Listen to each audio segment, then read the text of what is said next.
Hello everyone, स्वागत है आप सभी का way to maths online teaching channel में, जिसमें हम रेक्टिफिकेशन को पढ़ रहे हैं और रेक्टिफिकेशन के जो मोस्ट ऑफ क्वेश्चंस हैं वो लगभग कवर हो चुके हैं। आज हम जो क्वेश्चन करेंगे इसका वो है find the whole length of the curve x upon a की power 2/3 plus y upon b की पावर 2/3 इक्वल टू 1। इक्वेशन आप देख सकते हैं कि जैसे लगभग एस्ट्रॉयड की इक्वेशन होती है उस टाइप की ये इक्वेशन है और इसकी कंप्लीट लेंथ जो है वो हमको निकालनी है। तो स्टार्ट करते हैं क्वेश्चन को।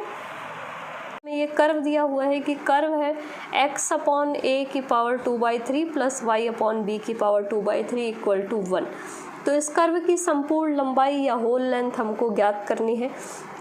सबसे पहले ये जो कर्व है, ये कर्व आप देख सकते हैं कि कुछ एस्ट्रॉयड जैसी जो इक्वेशन है इसकी, कि एस्ट्रॉयड में भी x की पावर 2/3 प्लस y की पावर 2/3 इक्वल टू a की पावर 2/3 इस तरह से इक्वेशन थी एस्ट्रॉयड की। तो उसी टाइप का कुछ इसका भी ग्राफ बनेगा। तो पहले ग्राफ की भी बात करते हैं और जो हमको क्वेश्चन किस तरह से सॉल्व करना है, दोनों ही। तो सबसे पहले ग्राफ इसका, तो जैसे एस्ट्रॉयड का ग्राफ बनता है कुछ इस टाइप का ही इसका ग्राफ बनेगा। एस्ट्रॉयड में ये जो चाप हैं ये चारों बराबर होते हैं। इसमें यहाँ पे जो ग्राफ है कि एक्स अक्ष के ऊपर ये वाला और ये वाला बराबर है, फिर ये और ये बराबर है। और जो एक्स अक्ष सिमेट्रिक ग्राफ है इसका भी, मीन्स एक्स अक्ष के ऊपर जितनी लेंथ है उतनी ही लेंथ इसकी एक्स अक्ष के नीचे भी है। तो अब यहाँ पे जो इक्वेशन है, जैसे ये x अपॉन a, तो यहाँ पे ये जो लेंथ है ये a है और ये जो y के करस्पॉन्डिंग जो लेंथ है वो b है। और जो बाकी के जो कंसेप्ट चलेंगे वो हम अब इसको सॉल्व किस तरह से करेंगे। तो ये इक्वेशन एस्ट्रॉयड के जैसे इक्वेशन है, तो पहले हम इस इक्वेशन को चेंज करेंगे पैरामीट्रिक फॉर्म में। तो यहाँ से सॉल्यूशन देखो किस तरह से लिखेंगे इसका, कि चाहे तो आप डायरेक्ट इसके पैरामीट्रिक इक्वेशंस लिख सकते हैं आपको याद है तो, या फिर हम इस इक्वेशन को कंपेयर कर सकते हैं कि दी गई समीकरण को cos square theta plus sine square theta equal to 1 से तुलना करने पर, कि ये जो इक्वेशन है ये भी इसी टाइप की है कि एक नंबर है उसका स्क्वायर है, उसके ऊपर 1/3 पावर और है लेकिन यहाँ पे, और इसका स्क्वायर इक्वल टू 1। इसी तरह की इक्वेशन, ये एक इनइक्वलिटी है साइन और कॉस में, जो साइन स्क्वायर थीटा और कॉस स्क्वायर थीटा का मान 1 होता है। या ये जो कर्व है इसके पैरामीट्रिक इक्वेशन जो है कुछ ज़्यादातर क्वेश्चंस में तो हम डायरेक्ट ही याद कर रखते हैं, बाकी आपको याद ना रहे तो आप इस तरह से याद कर सकते हैं। इसका कंपैरिजन करेंगे देखो, तो ये बनेगा x अपॉन a की पावर 2/3 का जो मान आएगा वो आएगा कॉस स्क्वायर थीटा के बराबर। और यहाँ से कंपैरिजन करेंगे तो y अपॉन b की पावर 2/3 का जो मान आएगा वो आएगा साइन स्क्वायर थीटा के बराबर। यहाँ से हम स्क्वायर से स्क्वायर हटा सकते हैं, तो जो वैल्यू बचेगी उसके बाद में पावर बचेगी 1/3, और उस 1/3 को उधर ट्रांसफ़र कर देंगे तो x अपॉन a का मान आएगा कॉस क्यूब थीटा। तो ये जो कैलकुलेशन है ये आपको सॉल्व करनी ज़रूर आनी चाहिए कि हमने किस तरह से किया। देखो अगर स्क्वायर हटाएंगे तो ये बनेगा x अपॉन a की पावर 1/3 ये बचेगा, और यहाँ पे बचेगा कॉस थीटा। फिर ये 1/3 पावर हटानी है तो दोनों तरफ क्यूब लेना पड़ेगा। जब क्यूब लेंगे तो यहाँ पे तो ये तो बचेगा 1x अपॉन a, क्यूब से ये कैंसिल हो जाएगा 3 से 3, और यहाँ पे क्यूब लेंगे तो कॉस क्यूब थीटा आ जाएगा। उसके बाद ये जो a है इसको यहाँ पे क्रॉस मल्टीप्लाई कर देंगे तो x का जो मान आएगा वो आएगा x बराबर a कॉस क्यूब थीटा। तो यहाँ से हम डायरेक्ट लिख सकते हैं कि इट इम्प्लाइज x बराबर a कॉस क्यूब थीटा और y बराबर b साइन क्यूब थीटा। तो ये पैरामीट्रिक इक्वेशन में चेंज हो गया हमारा कर्व, और ये जो इक्वेशंस हैं इनको आप डायरेक्ट भी याद रख सकते हैं। अब क्योंकि हमने कर्व को पैरामीट्रिक में चेंज कर दिया है, तो पैरामीट्रिक में जैसे ही चेंज करते हैं हमको थीटा की जो लिमिट्स चाहिए होंगी। थीटा अब देखो, थीटा इस लाइन से शुरू होगा। अब हम क्या कर सकते हैं, क्योंकि ये जो लंबाई है इस चाप की, ये चाप की लंबाई इस चाप की लंबाई के बराबर है, यहाँ और यहाँ सिमेट्रिक नहीं है, मीन्स लेकिन ये लेंथ और ये लेंथ बराबर नहीं है, लेकिन जो ओवरऑल चाप की लंबाई है वो बराबर है। तो ये चाप और ये चाप बराबर है, तो हम सिर्फ इस पार्ट के लिए निकाल के और उसको 4 से मल्टीप्लाई कर देंगे तो हमारे पास होल लेंथ आ जाएगी इसकी।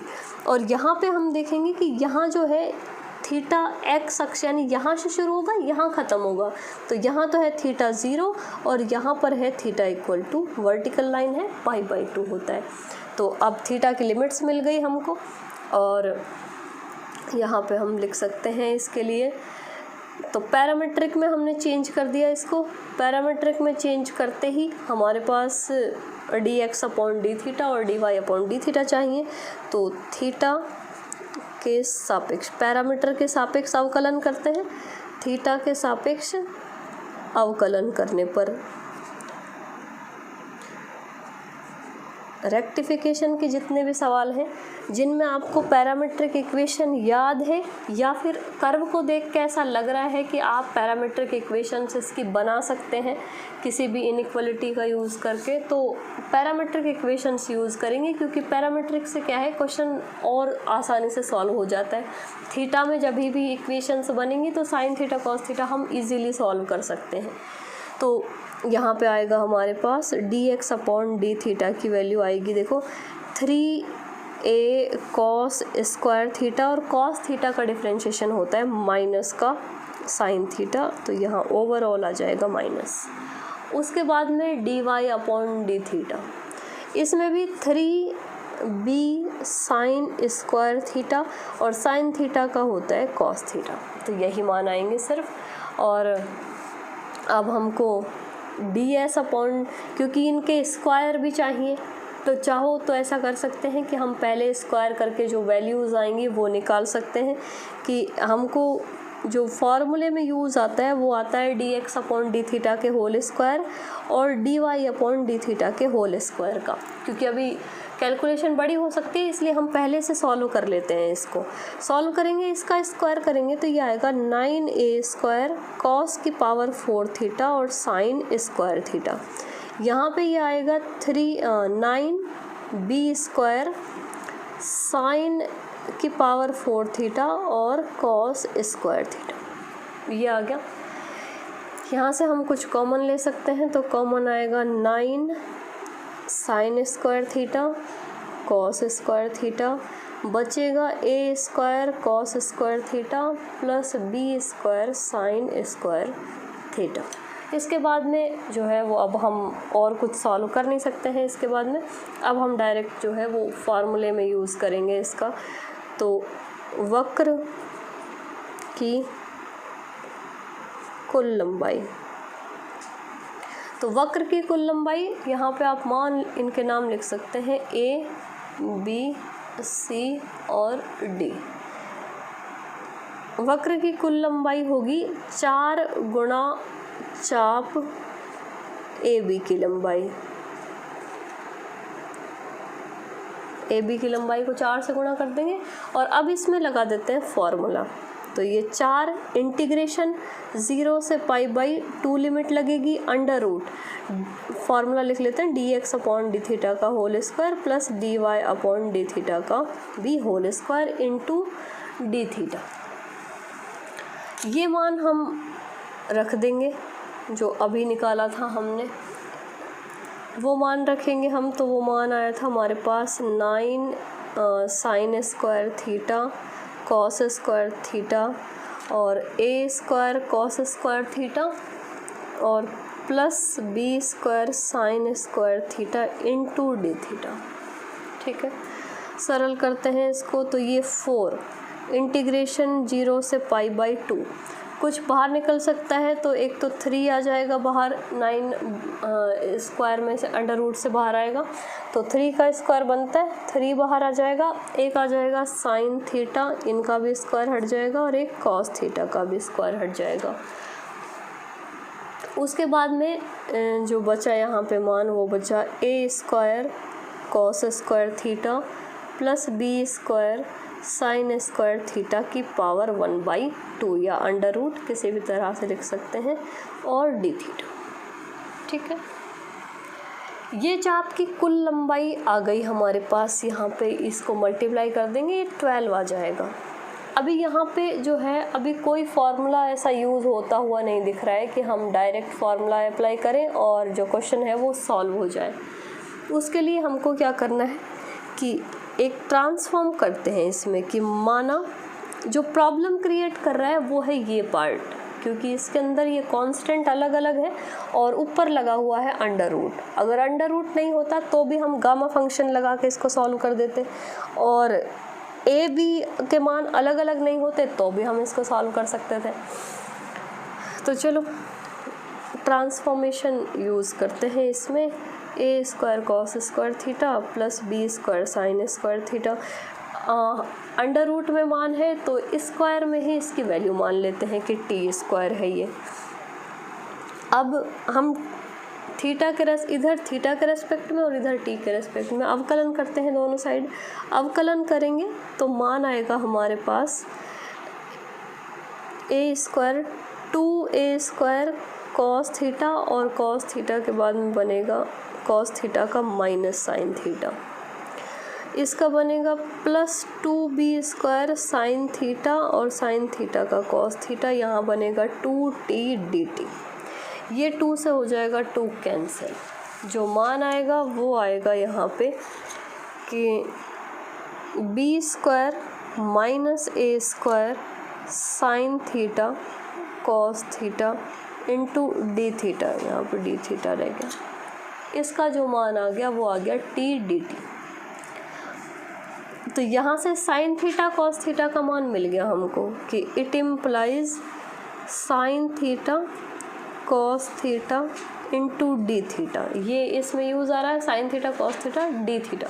इसका मान आ गया आपके पास t upon B square minus A square, जो कि कांस्टेंट है, इंटू डी टी।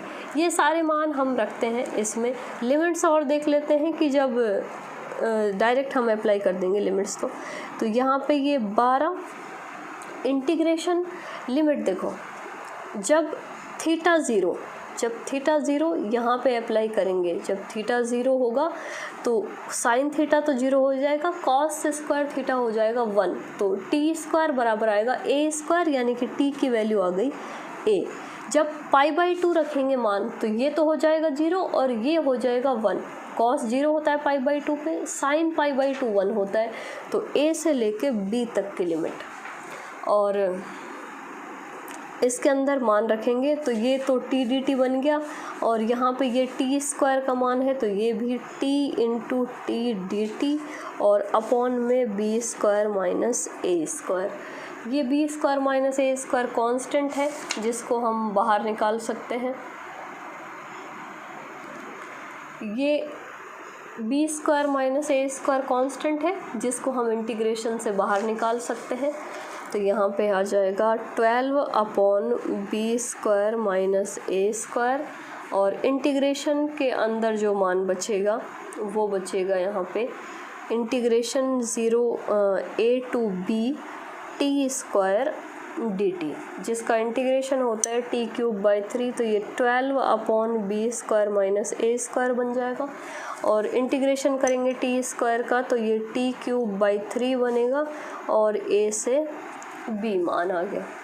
लिमिट से अप्लाई कर दी, यहाँ पे मान रखेंगे हम तो ये 12, यहाँ पे इसको डिवाइड कर सकते हैं तो ये 4 ही बचेगा, 4 upon B square minus A square. यहाँ पे हम लिमिट से अप्लाई करेंगे तो ये आएगा b³ माइनस a³। इसमें हम जो इनइक्वालिटी है उसका यूज़ कर सकते हैं कि b³ माइनस a³ को हम लिख सकते हैं 4b minus a B square plus A square plus A B upon, और B square minus A square को लिख सकते हैं B minus A B plus A, तो ये बी माइनस ए से बी माइनस ए कैंसिल हो जाएगा, और आंसर आएगा 4 into b square plus A square plus A B upon b plus a. ये जो है फाइनल आंसर है इसका, तो ये आप देख सकते हैं कि ये जो कर्व हमने यहाँ पे लिया था कि x अपॉन a की power 2/3 plus y upon b की पावर 2/3 इक्वल टू 1, जिसका ग्राफ और ग्राफ के बाद में पैरामीट्रिक में चेंज करेंगे और सॉल्यूशन आएगा इसका 4a² plus b² plus ab upon a plus b। तो ये इसका मान होता है। इम्पॉर्टेंट क्वेश्चन था और इसी के साथ जो रेक्टिफिकेशन का जो चैप्टर है वो फिनिश हो जाता है और इसके बाद में नेक्स्ट जो भी आपके सिलेबस का पार्ट है वो हम नेक्स्ट जो हमारी क्लास होगी उससे स्टार्ट करेंगे। तो मिलते हैं नेक्स्ट वीडियो में। वीडियो आपको अच्छी लगे तो वीडियो पे कमेंट ज़रूर करें, सबके साथ शेयर करें और चैनल को आपने सब्सक्राइब नहीं किया है तो ज़रूर कर लें।